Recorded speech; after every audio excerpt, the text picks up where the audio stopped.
Non, on entend pas le rotateur. Test.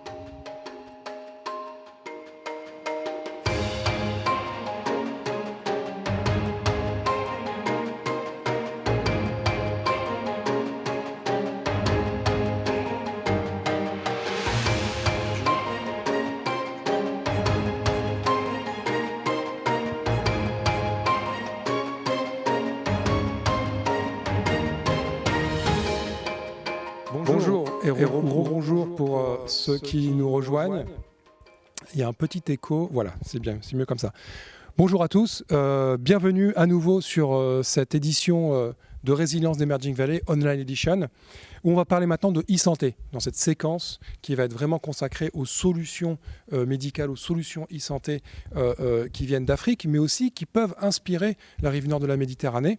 Et nous avons la chance d'avoir un plateau exceptionnel pour en discuter, de parler de ces grands enjeux de demain. Et ce plateau est d'autant plus précieux que nous allons avoir le regard du terrain, de plusieurs acteurs, de plusieurs grands acteurs de la e-santé entre l'Afrique et l'Europe. Nous allons aussi avoir le privilège d'accueillir dans quelques instants Madame la présidente de la métropole Aix-Marseille-Provence, Madame Charaf, en charge de la santé. Je précise que cette plénière est en partenariat d'ailleurs avec la métropole Aix-Marseille-Provence, également avec l'Institut de recherche pour le développement, dont je salue la présidente directrice générale, Madame Valérie Verdier. Bonjour. Je salue également, et c'est aussi en partenariat avec la Fondation Pierre Fabre, Béatrice Garrett, directrice de cette fondation que nous connaissons bien à Emerging Valley et qui fait un gros travail de recensement des initiatives e-santé. Bonjour Béatrice. Bonjour Samir. Je salue également Youssef Travali, qui est CEO of All Insight Africa et qui est très investi dans la fondation Europe-Afrique de Friends of Europe avec la fondation Mo Ibrahim, et tu pilotes notamment les actions digitales. Bonjour Youssef. Je précise que tu étais l'ancien président de l'African Institute of Mathematical Science avec la e-santé au cœur de vos actions notamment. Et je salue Henri Gay, Henri qui est le fondateur de Aeon, une start-up sénégalaise. J'étais avec ses équipes il y a quelques jours sur le terrain à Dakar. Et Aeon, aujourd'hui, a cette particularité d'aider les États, d'aider les gouvernements, d'aider les ministères de la Santé à digitaliser leurs services de santé, notamment dans le contexte de Covid. Et tu vas nous expliquer rapidement comment cela fonctionne. Et d'ailleurs, c'est avec toi que je vais commencer parce qu'on a cette chance. Emerging Valley étant distanciel, nous avons quand même la chance d'accueillir aujourd'hui Henri qui est parmi nous. Est-ce que tu peux nous dire en 2 minutes concrètement, avec ton regard du terrain, comment cette solution Aeon a été déployée face à la Covid? Comment est-ce que tu l'as vécu avec tes équipes? Et comment le ministère de la Santé du Sénégal, comment le gouvernement du Sénégal travaille avec vous et s'est emparé de cette solution pour mieux gérer la situation de pandémie de Covid-19? Merci Samir, merci beaucoup pour l'invitation. C'est un honneur d'être dans ce panel. Donc effectivement, notre solution est utilisée dans le cadre de la lutte dans cette pandémie-là. Nous étions partis d'un constat qui est la complexité du parcours de soins pour les patients. Et pour nous, la solution est d'accompagner les professionnels de santé à se digitaliser. Ça veut dire quoi? Les accompagner au quotidien dans leur travail, à éditer les dossiers patients pour avoir des informations fiables qui peuvent être utilisées en temps réel pour le suivi du patient. Et là, avec la pandémie, tout le monde a vu l'importance d'avoir des informations en temps réel pour avoir des données sur la disponibilité des médicaments, sur la disponibilité des lits, sur les statistiques concernant les différents cas. Et notre solution a été utilisée dans les centres de traitement par les médecins au quotidien qui renseignaient les dossiers patients. Et ça permettait en temps réel d'agréger les informations et de les remonter au ministère qui avait des communications quotidiennes sur les statistiques. Voilà. Alors concrètement, lorsque le Covid est arrivé, ça a été un choc. Tout le monde se souvient, et c'était un choc mondial, global. Tout le monde se souvient de la période de la mi-mars. Le Sénégal d'ailleurs a fermé ses frontières intégralement et tout le monde était pris par surprise. Parce que vous êtes une start-up, vous êtes dans la tech, vous avez pu avoir cette agilité indispensable, nécessaire pour développer une solution. Comment le ministère est venu à votre rencontre et comment est-ce que, quelque part, ce partenariat s'est mis en place en quelques jours? Alors, clairement, Ça a été un choc. Donc, 2 temps pour tout le monde, je pense. Tout le monde est choqué, tout le monde s'arrête. Qu'est-ce qu'on fait? Même nous qui étions dans la santé digitale, on avait cette problématique d'acteurs privés qui étaient fermés. Voilà. Maintenant, comment ça se fait que le ministère travaille avec nous? En fait, c'est un travail de longue haleine qu'on a commencé il y a quelques années. Très tôt, quand on a commencé notre projet, nous sommes allés vers le ministère pour leur montrer ce que nous pouvions leur apporter à terme si notre solution était déployée dans les structures de santé. Et donc, on était beaucoup dans ces discussions, dans ces ateliers, dans beaucoup de théories. Et en fait, la Covid, sur ce plan-là, a été une opportunité, puisque le ministère nous connaissait déjà, savait ce que nous faisions. Donc, nous avons quand même poussé la discussion en leur disant, c'est l'occasion d'utiliser la solution dont on parle depuis longtemps, installez-la, nous allons l'adapter, parce que bien sûr, la Covid étant nouvelle, il a fallu mettre à jour les écrans. Et comme c'était dans l'urgence, il n'y avait pas le choix. La solution a été utilisée. Nos équipes étaient au quotidien dans les centres de traitement. Donc je vous laisse imaginer pour le chef d'entreprise le stress que c'est pour moi, puisque je me dis attention qu'il ne soit pas contaminé et autres. Mais il y avait cette motivation d'impacter. Voilà, on se battait tellement depuis longtemps dans cette santé digitale. On avait l'occasion de montrer que notre solution peut impacter au-delà des aspects financiers et autres, vraiment peut servir. Et voilà, l'équipe terrain est allée déployer, l'équipe technique mettait à jour la solution au quotidien. On dormait très peu et aujourd'hui la solution est utilisée dans 3 centres de traitement et elle remonte encore des informations au ministère de la Santé. Eh bien, merci beaucoup Henri, on va revenir vers toi très vite. Le temps que Madame la Présidente va nous rejoindre, je me tourne tout de suite vers Valérie Verdier, Madame la Vice-Présidente de la Métropole, bonjour.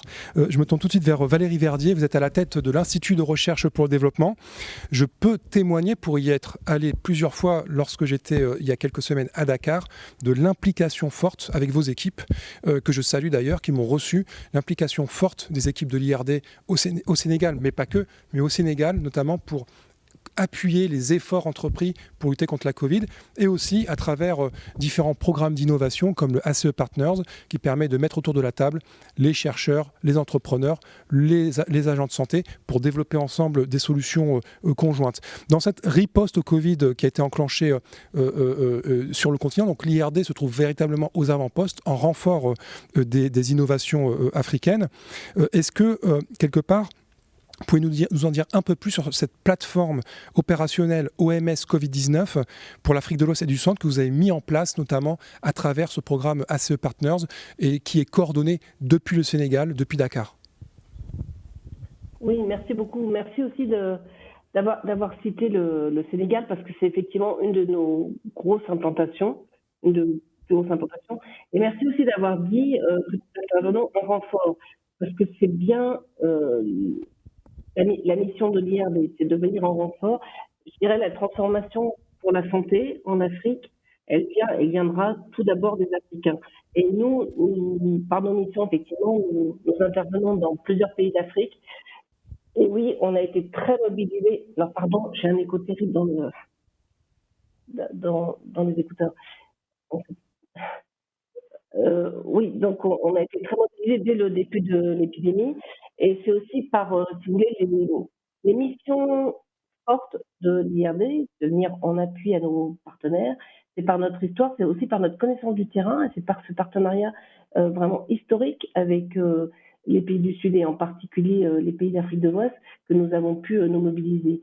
Alors sur la plateforme OMS, alors dès la notification des premiers cas de Covid en Afrique subsaharienne, le bureau d'Afrique de l'OMS a organisé 2 réunions d'experts, à Nairobi pour l'Afrique de l'Est et australe, et puis une à Dakar pour l'Afrique de l'Ouest. Et en fait, l'objectif, c'était quoi? C'était vraiment de poser le principe et le cadre d'une coordination opérationnelle régionale de la réponse à Covid-19. Et donc, l'OMS Afrique nous a confié effectivement la coordination de la plateforme. C'est elle qui déclôt sur place avec l'aide de Philippe Zelati qui anime cette plateforme. Et la plateforme elle est structurée en 7 grands groupes thématiques.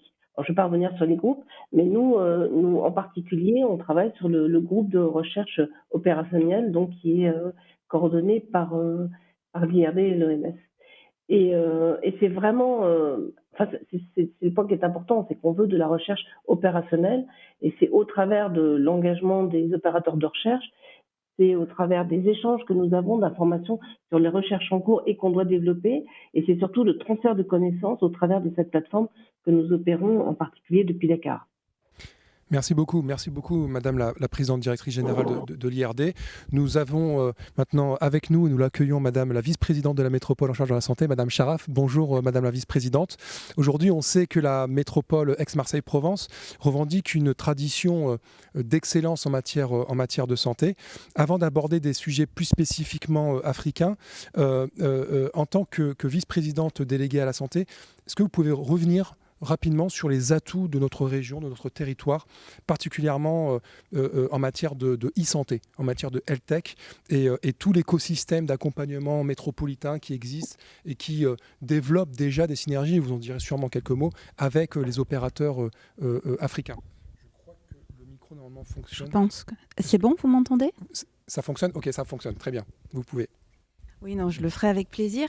Effectivement, bon, la santé sur notre territoire, c'est une des 6 filières majeures d'attractivité de notre territoire, avec un écosystème d'innovation et de recherche qui est très riche. C'est vraiment quelque chose de très important pour nous. C'est même le premier, en fait, la santé, la première filière en termes d'emploi, puisque c'est plus de 90 000 emplois sur le territoire, 750 millions de chiffre d'affaires, etc. Mais c'est une caractéristique à la fois d'excellence et d'innovation, puisqu'on a un écosystème qui est structuré avec essentiellement des biotech et des medtech. En termes de biotech, en fait, on a des choses extrêmement bien identifiées, avec des pôles de compétences qui sont bien reconnus, en immunologie, en cancérologie, en maladies infectieuses, en maladies rares, qui ont une attractivité, une expertise qui est nationale, voire internationale, avec le CIML, avec le Centre de recherche en cancérologie de Marseille. Et puis, on a aussi, et ça rejoint beaucoup la crise covidaire dont on parlera probablement après, mais ça rejoint aussi la e-santé, on a aussi des success stories d'entreprises. Il n'y a pas que le public, on a des entreprises qui se sont montées sur notre territoire, qui ont grandi chez nous et qui sont des entreprises très innovantes et qui ont joué un rôle et qui joueront très probablement un rôle très important. Alors, on a beaucoup d'atouts sur le territoire, beaucoup d'atouts qui sont dirigés sur la e-santé, qui étaient déjà existants, mais bon, la crise sanitaire que nous avons vécue depuis un peu plus d'1 an a servi un petit peu de catalyseur et nous montre quand même qu'on a des atouts qui peuvent intéresser d'autres territoires internationaux et notamment l'Afrique, on en parlera, vers qui on se tourne de façon toute naturelle, à la fois sur différents plans. Je pense que vous y reviendrez. Tout à fait. Voilà. Justement, pour en venir justement au cas spécifique du Covid, est-ce que, et je pense aussi que Valérie Verdier pourra compléter, des liens plus forts ou de nouveaux liens ou peut-être des liens qui se renforcent sont en train de naître entre notre territoire et les acteurs de santé africains face à cette Covid? On sait que des acteurs, l'IRD est particulièrement actif. Nous avons aussi la chance d'avoir l'Institut Méditerranée Infection sur notre territoire, qui a des liens très forts avec l'Afrique. D'ailleurs, ils étaient en déplacement au Sénégal il y a quelques jours, reçus par le président de la République, le professeur Raoult. Est-ce que vous pouvez nous en dire quelques mots également ? Oui, alors c'est vrai qu'on a tous les atouts en fait pour devenir un hub numérique Europe-Afrique. Et notamment en termes de e-santé, vous avez cité 2 acteurs principaux, mais il y a aussi d'autres acteurs très importants, à la fois historiques, puisqu'on a quand même une histoire, notamment avec l'école du Pharo, le service de santé des armées, qui a toujours été tourné vers l'Afrique. Et puis il y a aussi l'assistance publique hôpitaux de Marseille, avec de très nombreuses collaborations internationales qui sont tournées vers l'Afrique. Et puis évidemment, c'est géographique, c'est historique. Et puis la e-santé nous donne là une opportunité, les nouvelles technologies nous donnent une opportunité majeure de pouvoir fonctionner en étant dématérialisé et en profitant des atouts assez extraordinaires quand même que l'Afrique a développé face à cette crise covidaire, puisque l'Afrique a quand même super bien résisté et a montré que c'était sûrement un partenaire très intéressant et un partenaire de fait pour co-construire une innovation en termes de e-santé entre notre territoire, la métropole Aix-Marseille-Provence, et le continent africain. Tout à fait. Je citerai aussi un autre partenaire, d'ailleurs, qui est partenaire aussi d'Emerging Valley, c'est le réseau Eurobiomed, qui nous a beaucoup aidé, notamment à monter un atelier e-santé qui aura lieu cet après-midi et qui fédère aussi toutes ces forces de tout cet écosystème e-santé métropolitain et qui, à plusieurs reprises, lorsqu'on fait des réunions de travail, nous explique qu'il y a une vraie demande de ces acteurs fédérés autour d'Eurobiomed, de développer des partenariats avec leurs équivalents africains. Donc on voit que le territoire est vraiment le mieux placé pour faire ce pont entre les innovations européennes et africaines. Vous avez tout à fait raison. Eurobiomed, dont je comptais parler également, c'est quand même le premier pôle de compétitivité en termes de santé. Et il est sur notre territoire extrêmement actif et extrêmement prolifique. Donc c'est un atout majeur. Tout à fait. Je vais me tourner maintenant vers la Fondation Pierre Fabre, qui est engagée de très longue date sur la question de la e-santé, de la télémédecine en Afrique. La Fondation Pierre Fabre, qui est devenue une référence internationale à travers l'Observatoire de la e-santé dans les pays du Sud. Béatrice Garrett, vous dirigez cette fondation.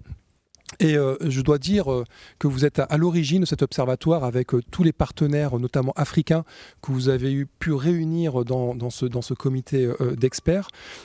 Comment aujourd'hui vous voyez cette innovation, cette e-santé africaine? Est-ce qu'on est uniquement sur de l'innovation, je dirais, un petit peu de test, d'expérimentation, ou est-ce que ce suivi que vous faites avec l'observatoire vous donne des clés d'analyse? On voit petit à petit ces innovations devenir de vraies entreprises, avoir un impact sanitaire, mais aussi avoir un impact sociétal, créer des emplois et monter en puissance et véritablement devenir de vraies start-up africaines de la e-santé qui véritablement jouent un rôle de plus important dans l'économie. Oui, bonjour, merci Samir. Effectivement, la mission de l'Observatoire, ça a été d'emblée d'aller voir sur le terrain ce qui se passait et quelles étaient effectivement les traductions concrètes du déploiement de solutions technologiques et quelles améliorations ils apportaient à l'accès à la santé des populations. Alors, dans le contexte africain, on voit bien que la e-santé, c'est pas simplement question en fait d'amélioration ou de confort, on adresse des questions vraiment vitales, puisque les problématiques de santé, on les connaît, elles sont énormes et elles sont liées aussi aux objectifs du développement durable. C'est réduire la mortalité maternelle et infantile, c'est réduire la charge des maladies infectieuses et chroniques, c'est aussi améliorer l'accès à la formation pour les personnels de santé. Donc tous ces domaines, ce sont des immenses challenges de santé et le numérique peut aider à améliorer, en fait réduire l'écart d'accès à la santé des populations. Et d'ailleurs, Tedros Ghebreyesus, le directeur de l'OMS, l'a bien dit quand il a créé le département de santé numérique à l'OMS. Les technologies numériques, c'est pas une fin en soi, mais c'est vraiment des outils indispensables effectivement pour promouvoir la santé et servir les populations vulnérables. Donc l'observatoire, l'idée c'était d'aller voir sur le terrain. Et depuis 5 ans, nous avons comme ça repéré en Afrique, mais aussi en Asie, parce que c'est intéressant de se voir ce qui se passe notamment en Inde et en Asie du Sud-Est, un panel en fait de 165 programmes implémentés sur le terrain. Il y a une 50aine d'études terrain qui ont été menées aussi. Toutes ces informations sont disponibles et en accès libre sur notre site odes.io. Et nous avons accompagné financièrement et techniquement une 50aine de ces programmes pour voir comment ils évoluaient également. Qu'est-ce qu'on a appris? Alors, on a appris d'abord que effectivement les problématiques qui étaient adressées étaient des problématiques centrales, donc et touchent tous les domaines de la santé, la santé primaire, la santé maternelle, la vaccination, etc. Et que les domaines d'intervention, c'est aussi bien l'information et la sensibilisation de la population que la formation du personnel de santé. C'est aussi la téléexpertise, la télémédecine pour faire face au manque de spécialistes, le recueil, le traitement des datas, également le développement d'objets connectés qui permettent d'avoir accès au diagnostic. Et donc tout ça est porté par qui? Alors effectivement, par des startups, des entreprises sociales du continent, et donc là il y a un effet induit qui est aussi du développement économique, qui est un fort déterminant effectivement de la santé, mais pas que, puisqu'il y a aussi un tiers de ces programmes qui sont portés par en fait des ONG, alors des ONG internationales et des ONG locales, et puis un tiers qui sont par le secteur public, c'est-à-dire des universités, des centres de santé et des ministères eux-mêmes. Et c'est là où c'est intéressant, c'est que les solutions de santé, elles doivent être portées par l'ensemble des partenaires du tissu, à la fois le secteur public et le secteur privé, et c'est dans cette collaboration qu'on peut espérer effectivement une montée à l'échelle. Ce qu'on a constaté aussi, c'est un vrai développement de solutions championnes, qui peuvent maintenant être des modèles et elles peuvent être déployées à grande échelle. Alors j'en citerai peut-être juste 3.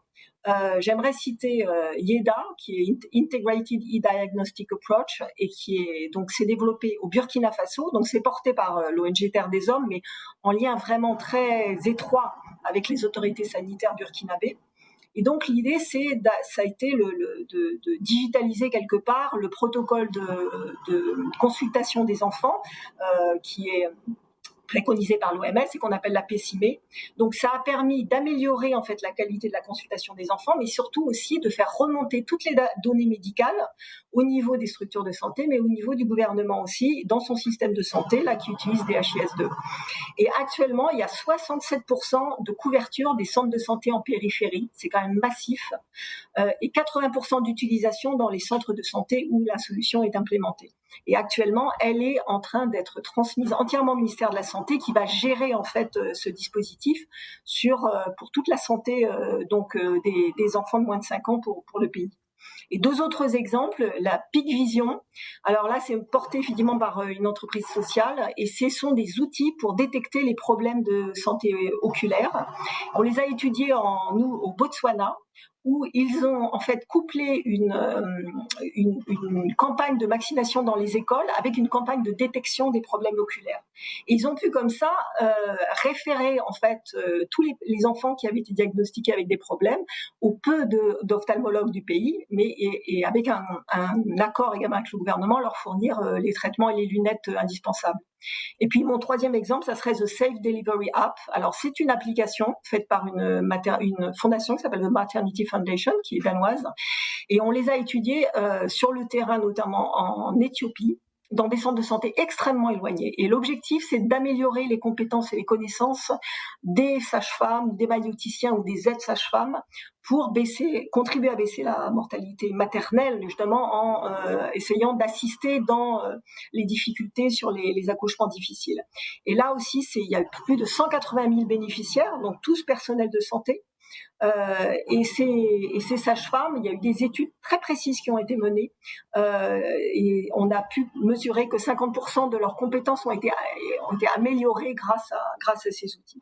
Donc vous voyez, il y a des vrais espoirs de mise à l'échelle, et évidemment la problématique de la mise à l'échelle, elle n'est pas technologique, les obstacles ne sont pas technologiques, ils sont plutôt humains, ils sont dans l'interopérabilité, dans la coordination entre les acteurs, et puis l'alignement sur les priorités de santé. Merci beaucoup Béatrice Garrett. Merci pour ce petit panorama que vous permet de faire l'Observatoire de la e-santé dans les pays du Sud. Je précise que nous essayons de joindre Monsieur le ministre de la Santé de Guinée, qui semble avoir des petits problèmes de connexion. C'est normal, c'est les aléas du direct. On sait que c'est un vrai enjeu, et en parlant de e-santé, de télémédecine, c'est encore plus prégnant la question de la connectivité. Donc bien entendu, dès que nous arriverons à joindre Monsieur le ministre, nous lui donnerons la parole, d'autant plus qu'il a une expérience très forte, vu qu'il a, lui, géré la crise Ebola en son temps, en 2014-2015, lorsqu'il était également au gouvernement. Je me tourne vers Youssef Travali. Donc vous êtes l'ancien président de l'Institut africain de mathématiques appliquées. Vous êtes aujourd'hui président de AllSat for Africa. Vous travaillez aussi pour la Fondation Afrique-Europe de Friends of Europe. Vous êtes un expert des politiques publiques scientifiques sur le continent africain. Rapidement, pour commencer, est-ce que vous pouvez nous faire un petit état des lieux? Comment décrire un petit peu la réaction africaine, des autorités sanitaires africaines face à la Covid? Quels ont été les challenges, quels ont été les succès et surtout quels ont été les enseignements dont nous pouvons nous inspirer, je dirais, non seulement sur l'ensemble du continent africain, mais aussi sur la rive nord de la Méditerranée? Bonjour Samir, merci beaucoup pour cette question. En fait, je crois que si on part un peu de ce que Madame Garrett expliquait, il y a quelque chose qui ressort très clairement dans le système de santé africain, c'est que si on regarde, je dirais, les 4 phases du trajet du patient, on aura la phase préventive, la phase du diagnostic, la phase du traitement et la phase du post-traitement. Donc, ce qu'on voit très clairement en Afrique, c'est que le traitement, nous sommes très faibles. Au niveau du diagnostic du traitement, c'est très faible. On a vu notre capacité, c'était très, très faible. La capacité de traitement et de prise en charge des patients du Covid était également très faible. Donc, en fait, la stratégie était vraiment de se concentrer sur la prévention. Et ça, je crois que ça a été la différence majeure entre ce qui a été fait sur le continent, notamment au Rwanda, et ce qui a été fait en Europe, où on a vu que le critère, en fait, d'analyse de la sévérité du Covid, c'était sur le taux d'occupation des lits d'urgence, en France notamment, alors que ici au Rwanda, on regardait plutôt le nombre de patients qui étaient testés positifs. Je dirais qu'ils soient, comment on appelle, qu'ils aient des symptômes ou pas, qu'ils soient symptomatiques ou asymptomatiques. Et donc, on a beaucoup travaillé sur le volet prévention. Donc ça, c'est la première chose qui est vraiment ressortie. Et donc, on a mis en place beaucoup de mesures barrières, de mesures de lockdown. Et du coup, tout ce qui est commerce digital, commerce en ligne a pu se développer pour permettre à l'activité économique de continuer. Et alors, à cela, on a vu des mesures, je dirais, de facilitation des méthodes de paiement qui sont mises en place. Par exemple, retirer les coûts lorsqu'on fait des transactions électroniques pour éviter justement tout ce qui est lié au contact, et aussi améliorer les technologies de paiement qui ont été mises en place pour vraiment ramener le contact à zéro. Après, on a vu le déploiement de robots pour assister d'une manière ou d'une autre le monitoring des masses, donc des robots dans les hôpitaux pour la prise de température, de robots dans les hôpitaux ou dans les aéroports. Ça, c'est une première chose. Là où, je dirais, on a vu des manquements, c'est vraiment au niveau de la donnée. Donc, comment capitaliser sur les données qui sont générées pendant cette pandémie et comment pouvoir utiliser ces données de manière contextuelle pour pouvoir déployer des mesures de confinement adaptées au continent africain. Donc là, on a vu par la suite beaucoup de je dirais, de manque de capacité. Donc, c'est vraiment à ce niveau-là que les choses se sont jouées. Au niveau du traitement aussi, on a vu qu'il y avait quand même un gros déficit, dans ce sens qu'on a appliqué certains traitements sans vraiment avoir la preuve que ça marchait. Et au niveau du vaccin, bien sûr, là, c'est le grand point de discussion, le fait que le continent n'ait pas cette capacité de développer des vaccins, mais pas assez, et donc compte sur le COVAX pour pouvoir accéder aux vaccins pour la population. Merci beaucoup Youssef. Je me tourne tout de suite vers Valérie Verdier. Lorsque vous écoutez le témoignage de Youssef, on sait que l'IRD, ce qu'on disait au début, est historiquement très impliqué dans le soutien et dans le partenariat avec les systèmes de santé africains. Quels sont aujourd'hui, je dirais, les projets, les axes d'intervention sur lesquels vous pourriez intervenir justement pour soutenir les manquements qui viennent d'être soulignés par Youssef, qui est sur le terrain, il est actuellement au Rwanda. Comment est-ce que l'IRD agit sur le terrain?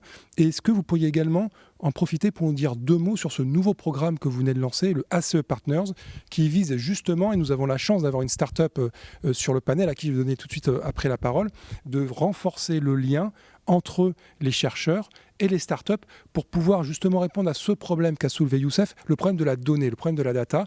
L'alliance entre les startups du numérique et les professionnels de santé pourrait permettre de démocratiser, de créer, de démocratiser cet accès à la data.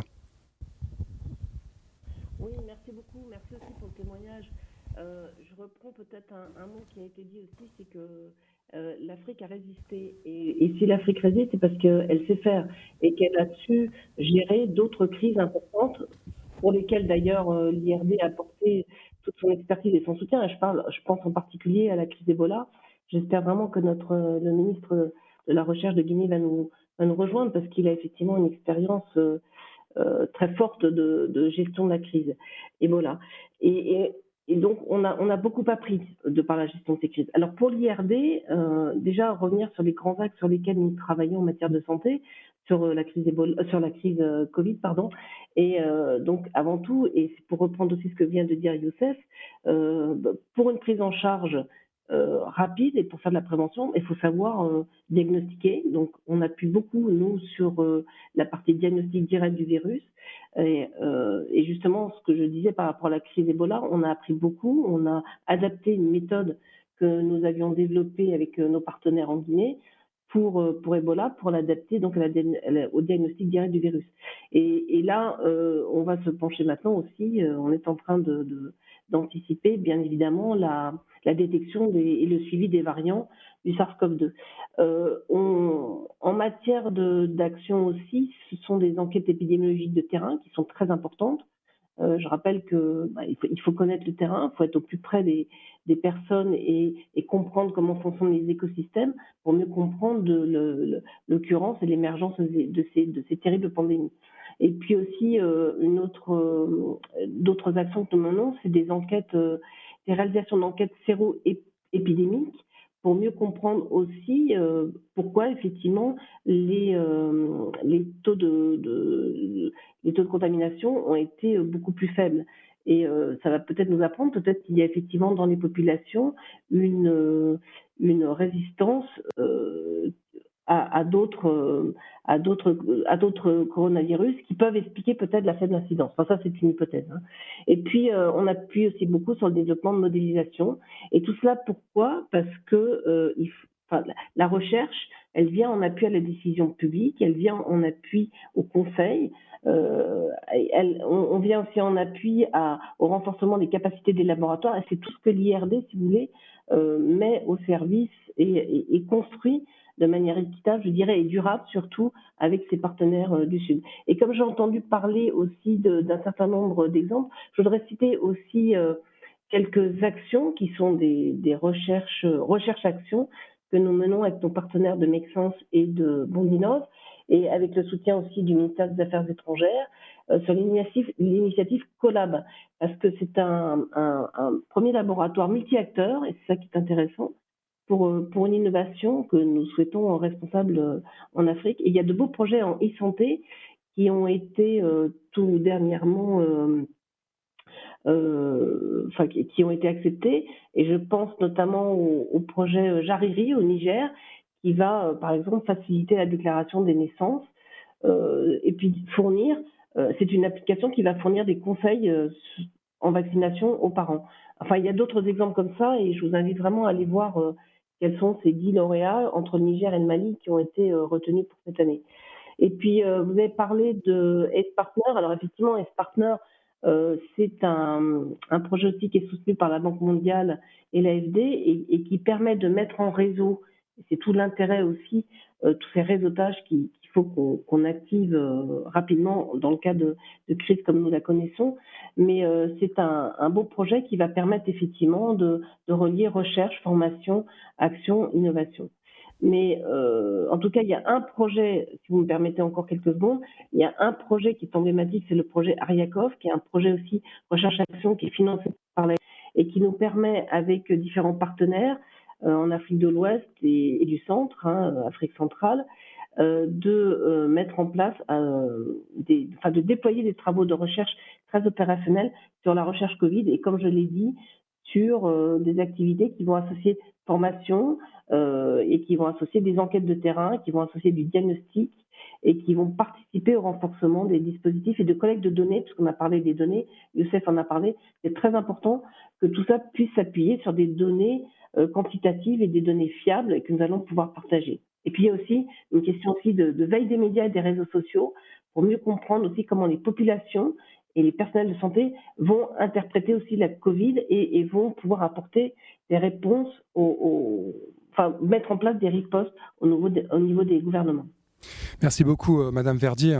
Et avant de revenir vers vous, Madame la vice-présidente, Henri, justement, depuis le Sénégal, et c'est très intéressant ce que vient d'évoquer la présidente de l'IRD, les réseaux sociaux, ça fait penser aussi aux fake news, et il y a eu énormément de fake news autour de la Covid-19, toujours encore aujourd'hui.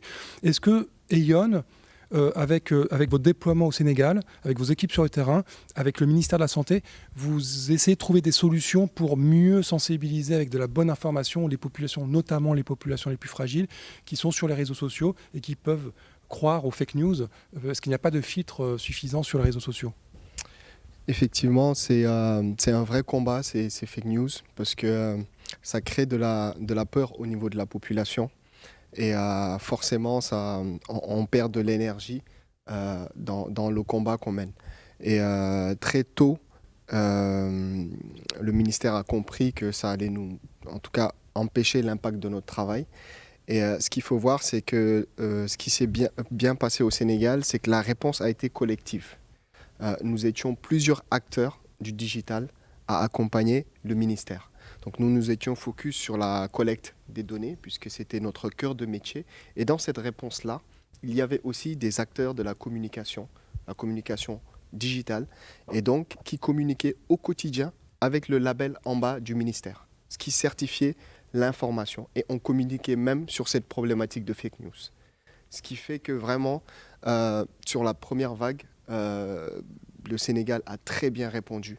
Parce que nous étions plusieurs et chacun a apporté sa capacité de faire. La lutte contre les fake news, la collecte des données. Je vais revenir sur la collecte des données parce que c'est extrêmement important. Il faut savoir apporter des solutions par rapport à des problématiques locales. Aujourd'hui, la e-santé, on peut faire énormément de choses, énormément de recherches, apporter énormément d'innovations. Mais si on n'a pas à la base la donnée fiable, il est extrêmement compliqué de créer un système résilient. Et ce qui était bien dans cette lutte-là, c'est que vraiment on s'est axé sur récupérer de la donnée fiable et en temps réel. Il ne s'agit pas de créer plusieurs systèmes pour que le médecin remplisse un système A, un système B, puis un système C pour donner des informations à plusieurs acteurs. C'est plutôt remplir un système A qui va alimenter d'autres systèmes pour impacter vraiment la réponse et la qualité de ce que nous faisons. Donc vraiment, cette réponse coordonnée, basée sur des données fiables, ça a été la clé de la réussite, en tout cas de la réponse du Sénégal. Merci beaucoup Henri pour ton témoignage, Madame la vice-présidente. Aujourd'hui, grâce justement à l'action des acteurs majeurs, on a parlé de l'IRD, vous en avez cité encore beaucoup d'autres, effectivement au Faro. Je reviens sur l'IHU parce que nous avons une start-up sénégalaise sur le panel et l'IHU est extrêmement populaire au Sénégal et à Dakar. Comment une collectivité aujourd'hui peut aider, accompagner ce type d'acteurs, les acteurs de la e-santé, des start-up qui proposent des solutions pour récupérer de la donnée, comment elles peuvent, pour prendre l'exemple de Dakar, les faire travailler ensemble pour pouvoir mieux ensuite aider le système de santé, par exemple sur une thématique, reprenons celle-là, lutter contre les fake news. Est-ce qu'une collectivité, est-ce que la métropole pourrait demain faire asseoir autour de la table différents acteurs de l'écosystème de start-up pour travailler ensemble sur ce type de projet, par exemple ? Oui, enfin, le problème des fake news, c'est un problème qui n'est pas qu'africain, qui est international. On le voit tous les jours dans notre actualité en France. Je crois que malheureusement, c'est un problème pour lequel aucun pays n'a trouvé une solution absolue. Et bien évident que se mettre ensemble et mettre tous les acteurs et essayer de co-innover ensemble, c'est la seule façon de pouvoir lutter contre les fake news. Mais quoi qu'il en soit, moi je rebondirais plutôt sur ce qui a été dit précédemment concernant la data. Oui, parce que la data, c'est quelque chose de très important partout dans le monde. Et on se rend compte que cette data, non seulement c'est important de la collecter, mais c'est important de la transmettre. Et là, il faut quand même savoir que pour transmettre des datas, notre territoire est très bien équipé, puisqu'on possède des câbles sous-marins qui nous permettent d'être un carrefour entre l'Afrique et l'Europe. On possède des data centers qui sont extrêmement bien développés au niveau international, comme par exemple Jaguar Network, pour ne citer qu'elle, mais il y en a d'autres, bien sûr. Et ça, c'est une aide qu'on peut apporter pour aider à structurer la filière autour de la e-santé. Bien sûr, le fait de pouvoir transmettre ces données accélère aussi l'accès à la e-médecine, à la télémédecine, à la consultation. Il est bien évident que les données actuelles de santé sont des données qui sont lourdes, qui sont basées sur des images, qui sont basées sur des codes, et donc qui ont besoin d'un débit important et d'un débit rapide. Et donc là, je pense qu'on tient les atouts structurels pour répondre à ce besoin. Et ça me semble très important. Et c'est vrai que c'est assez... on a préparé tout ça depuis relativement longtemps, mais il faut pouvoir se rendre compte que cette crise qu'on traverse nous permet de catalyser un petit peu tous les atouts qu'on a, avec une très forte réactivité qui s'est mise en place à la fois sur notre territoire, mais aussi en Afrique. Et donc, tous ces atouts ne demandent qu'à se mettre ensemble. Après, il est bien évident que pour répondre à votre première question, les fake news, malheureusement, la solution miracle n'existe pas, mais avoir des données solides, pouvoir les exploiter, pouvoir aider les populations, être au plus proche des populations, pouvoir se mettre ensemble pour ça, c'est un argument majeur pour lutter contre quelques fake news qui n'auront pas finalement grand intérêt face au savoir, je pense. Tout à fait. Et peut-être que justement, et vous mentionniez ce grand réseau métropolitain de e-santé Eurobiomed. Eurobiomed, quelque part, pourrait travailler directement avec Aion, avec des startups comme Aion, pour mutualiser ce transfert de données, ce transfert d'expérience, notamment sur les histoires de variants. On voit qu'aujourd'hui, il n'y a plus de frontières. Et mutualiser la donnée, ça permet d'avoir une réponse collective au même ennemi, et c'est aujourd'hui le variant est déjà en Afrique, le variant anglais est déjà en Afrique. On pensait le circonscrire à l'Angleterre, il est déjà répandu partout, et effectivement ces coalitions, ces alliances entre acteurs de la e-santé provençaux, français, européens et africains pourraient permettre peut-être d'affiner la réponse et de mieux lutter contre la Covid-19. Il est vrai qu'Eurobiomed a tout son rôle à jouer là-dedans, et c'est quand même le premier pôle de compétitivité en santé. Donc c'est vrai qu'il y a des acteurs majeurs en termes de diagnostic, donc en termes d'offres de soins, en termes de suivi, en termes même de prévention et de dépistage. Donc il pourra avoir un rôle très important pour mutualiser tout ce type de données, et pour aussi retourner vers les acteurs locaux africains. Et je pense que c'est un acteur très important de notre territoire et qui a tout à fait son rôle à jouer là-dedans, en effet. Absolument. Henri, juste un dernier mot.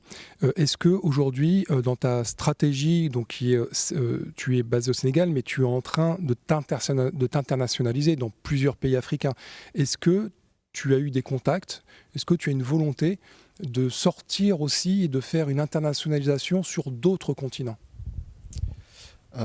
Clairement, aujourd'hui, nous, au départ, la priorité était vraiment d'être sur le terrain pour être au plus près des besoins, parce qu'il faut toujours répondre à une problématique. Comme la responsable de Pierre Fabre l'a dit, l'outil technologique, c'est juste un outil. Voilà, doit aider à impacter les populations. Et donc, il était important pour nous, dans un premier temps, d'être sur le terrain, de connaître les problématiques pour apporter les bonnes solutions. Aujourd'hui, quand même, on a fait un certain chemin. Et pour nous, justement, le next challenge, c'est de sortir un peu déjà du Sénégal pour aller dans les pays à côté, la Côte d'Ivoire, le Cameroun, le Gabon.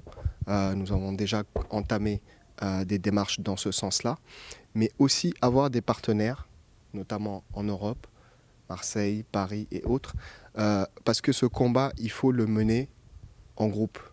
La e-santé, medtech, biotech, c'est tellement complexe, on ne peut pas tout faire. Vous ne pouvez pas répondre à toutes les problématiques.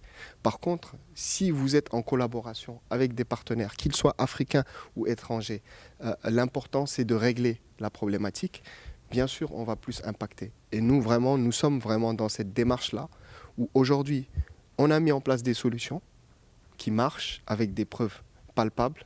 Notre prochain challenge, c'est que ces solutions passent à l'échelle et puissent perdurer. Il ne s'agit pas de répondre aujourd'hui à une problématique et que dans 2 ans, on a une nouvelle maladie, on repart de zéro. Non, il faut apprendre de ce qui se fait et que ce soit pérennisé. Et dans le cadre de cette pérennisation, il est important que nous ayons des partenaires internationaux qui vont nous apporter des choses sur de la R&D. C'est nous, 60% de notre activité, il y a énormément de R&D. On aimerait des partenaires qui nous supportent dans ça, des partenaires financiers pour vraiment continuer à impacter, mais vraiment à l'échelle et plus être dans des initiatives parce que c'est bien, ça apporte un résultat à un instant T, mais ce que nous voulons, c'est régler vraiment de manière définitive les problématiques. Merci beaucoup Henri. Tu as autour de cette table ronde 3 opérateurs, une collectivité, l'Institut de recherche pour le développement et la Fondation Pierre Fabre, et je suis sûr que des synergies existent et à explorer avec la solution que tu proposes, qui a fait ses preuves et qui est déjà très largement plébiscitée par le ministère de la Santé du Sénégal. Je vais me tourner maintenant vers Béatrice Garret. Donc vous êtes déjà convaincue par les atouts du digital en matière de santé à travers l'Observatoire. Est-ce que vous avez observé une accélération, une intensification, et que quelque part la télémédecine, qui pouvait paraître comme étant un petit peu embryonnaire il y a 5 ans sur le continent, est maintenant entrée dans les mœurs et qu'il n'y aura plus de retour en arrière possible dans la période post-Covid-19 ? Oui, tout le monde l'a dit, hein, la Covid, ça a été un accélérateur, un catalyseur, c'est clair. Après, sur la télémédecine, il faut juste savoir de quoi on parle. En fait, on constate, nous, plus sur le territoire africain, c'est le développement et le potentiel de la téléexpertise. Parce que je pense qu'on aura vraiment besoin d'aider le personnel soignant qui, de toute façon, est en nombre insuffisant. Hein. Enfin, en Afrique, grosso modo, il y a à peu près 25% de la charge de morbidité et il y a 3% du personnel sanitaire mondial. Donc, il y a un gap énorme et ça va mettre du temps avant de former tous les personnels de santé. Donc, il y a tout un travail de délégation de tâches, il y a tout un travail de donner accès aux spécialités sans que les gens aient besoin de se déplacer, parce qu'évidemment il y a des barrières géographiques, économiques insurmontables. Et donc la téléexpertise est d'une des solutions qui commence à vraiment être implantée de façon assez massive. À la Fondation Pierre Fabre, on l'expérimente dans le domaine de la dermatologie, par exemple au Mali, où on a un programme de téléexpertise en dermatologie qui permet de former les agents de santé en périphérie pour prendre en charge les pathologies simples, et à travers une plateforme sécurisée, solliciter le diagnostic des spécialistes pour les pathologies complexes. Donc on monte le niveau du personnel de santé, infirmiers, médecins dans une spécialité et on permet d'avoir accès aux spécialistes. Et en plus, on donne aux spécialistes finalement la possibilité d'être encore plus spécialistes en traitant que des cas complexes, en pouvant du coup utiliser ces datas pour faire de la recherche et faire partager leurs compétences aussi au reste du monde. Donc là, moi, ça me semble très très important.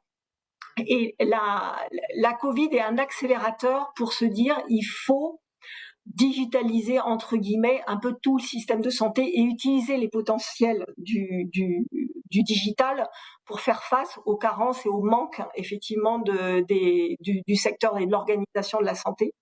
Et je pense que dans ce sens-là, c'est absolument irréversible. Et il y a une vraie courbe d'apprentissage.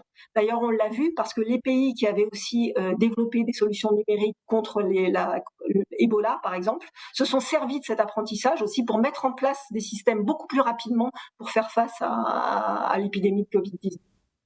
Merci beaucoup Béatrice. Je me tourne maintenant vers Youssef. Vous parliez tout à l'heure du grand espoir que génère le vaccin, et notamment pour le continent africain. La question, c'est ce mécanisme d'accès équitable au vaccin qui est le mécanisme COVAX, d'équitable à la vaccination. Comment le digital, est-ce qu'il y a une place pour optimiser ce processus, qu'il y ait une place au digital, une place aux startups? Et est-ce que la data peut jouer un rôle dans cette répartition, ou plutôt dans l'accélération de la répartition la plus équitable possible du vaccin à travers la COVAX? Quelle peut être la réponse africaine à ça? La réponse, elle est vaste. Je dirais, la première chose peut-être qu'il faudrait clarifier, c'est que à travers le monde et en Afrique, beaucoup de gens se sont posé la question de la vitesse à laquelle le vaccin a été développé. Les gens disent en moins d'une année, comment ça a pu se faire. Et c'est là où c'est très intéressant, parce qu'en fait, une des raisons pour lesquelles ça a été développé aussi rapidement, ça a été l'utilisation de l'intelligence artificielle, l'utilisation des bases de données, et ainsi de suite, que ça a permis très rapidement, je dirais, d'isoler les candidats vaccins et d'aller de l'avant. Donc ça, c'est la première chose, et c'est là où ça doit vraiment, je dirais, cliquer. La nécessité de travailler sur la donnée pour que dans le futur, on puisse développer des médicaments et des vaccins beaucoup plus, je dirais, contextualisés aux problèmes aux maladies africaines. Et là, justement, ce serait intéressant de voir le travail que 54Gene fait, hein, une start-up nigérienne qui travaille vraiment au niveau du séquençage des gènes africains, pour que ça puisse rentrer justement dans ces bases de données pour développer dans le futur des vaccins et des médicaments beaucoup plus adaptés au contexte africain, ou des médicaments en tout cas qui prennent en compte le génome africain. Donc ça, c'est un point très important.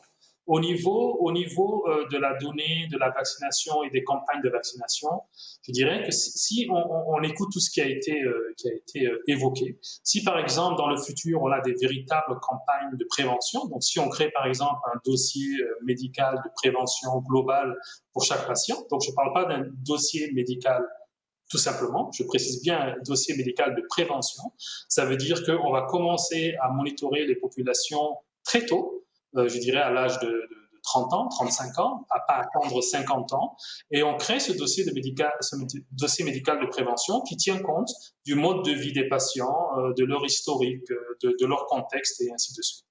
Alors, à ce moment-là, on se retrouve avec des ministères de la Santé dans les différents pays africains qui auront une véritable carte sanitaire de leur population, très précise et très personnalisée. Et dans le cas d'une pandémie future, ou dans le cas où il faut déployer justement des campagnes de vaccination, on aura des campagnes beaucoup plus spéciales, beaucoup plus ciblées.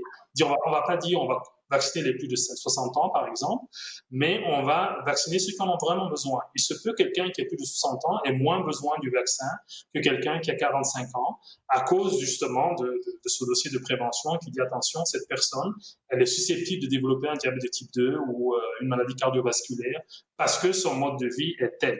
Alors que cette personne qui a plus de 60 ans, justement, n'est pas sujet à ces maladies, ce qu'on appelle la comorbidité, et donc pourrait recevoir son vaccin beaucoup plus tard.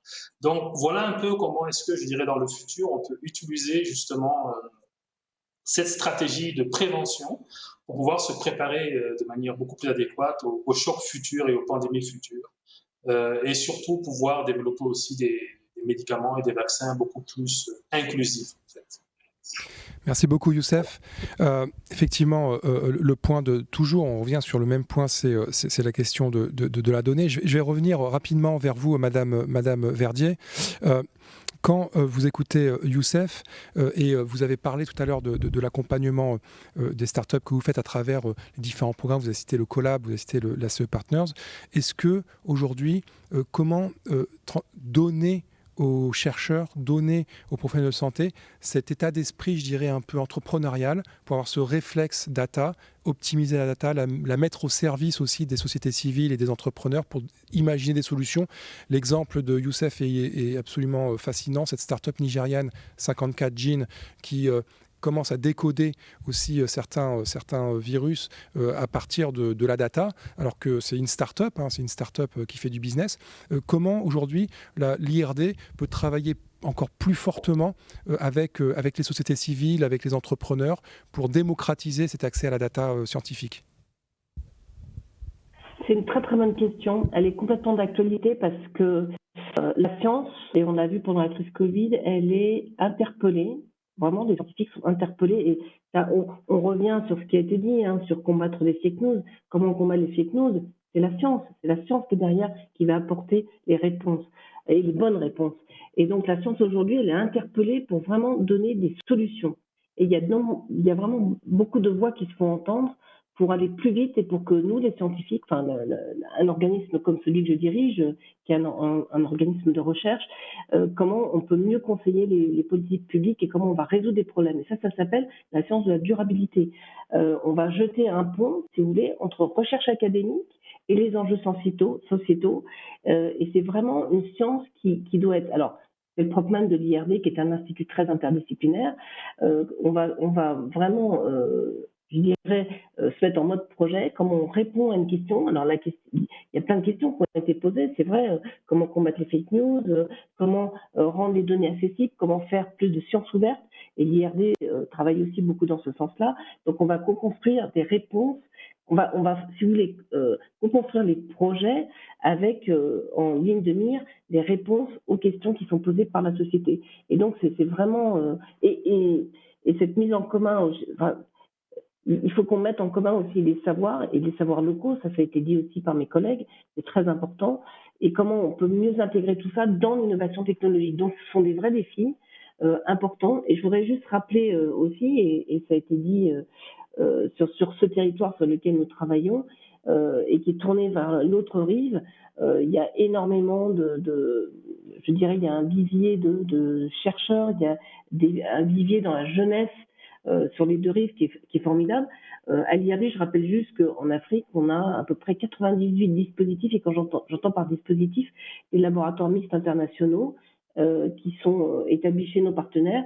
Et moi, j'engage vraiment mes collègues qui ont parlé, Youssef, Henri, à revenir vers nous, à travailler avec nous sur ces laboratoires, avec nos partenaires, et puis les jeunes, les amener, évidemment, c'est toute la question de l'employabilité des jeunes et qui est un vrai sujet en Afrique, mais aussi chez nous, et comment on peut mieux les amener vers ces métiers tournés vers la science.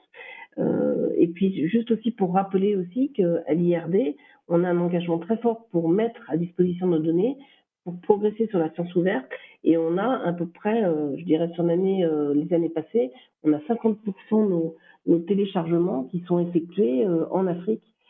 Et donc l'accès possible aux données et l'accès possible à l'information scientifique. Donc ça sont des points importants. Mais la question, elle est globale. C'est effectivement comment on travaille plus main dans la main avec les sociétés civiles. Et c'est un vrai sujet, mais sur lequel l'IRD progresse énormément.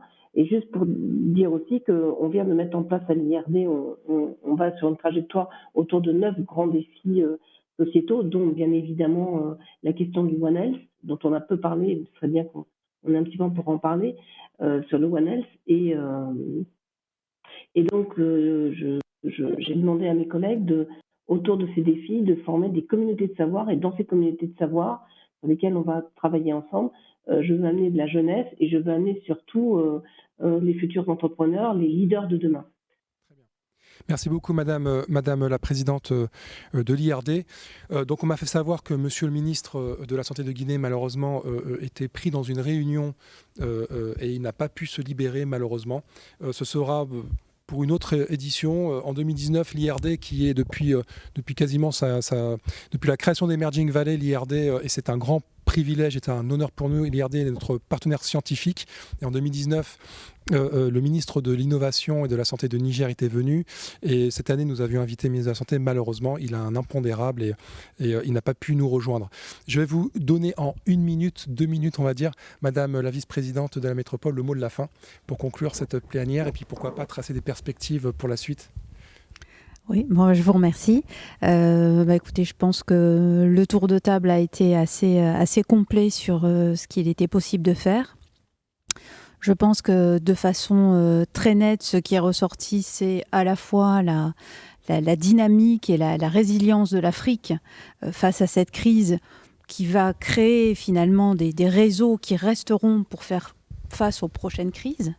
Et puis c'est l'attractivité de notre territoire avec non seulement des infrastructures, non seulement des pôles de compétitivité, mais des start-up, des PME, etc., qui sont très dynamiques en e-santé et qui sont tournés tout à fait vers l'international et notamment vers l'autre rive de la Méditerranée, avec, il est vrai, des atouts majeurs à la fois géographiques et à la fois en termes des compétences qui ont été développées, à la fois dans le diagnostic, dans le suivi des patients, pour l'autonomie des patients. Et ça peut être très utile sur des endroits comme le continent africain.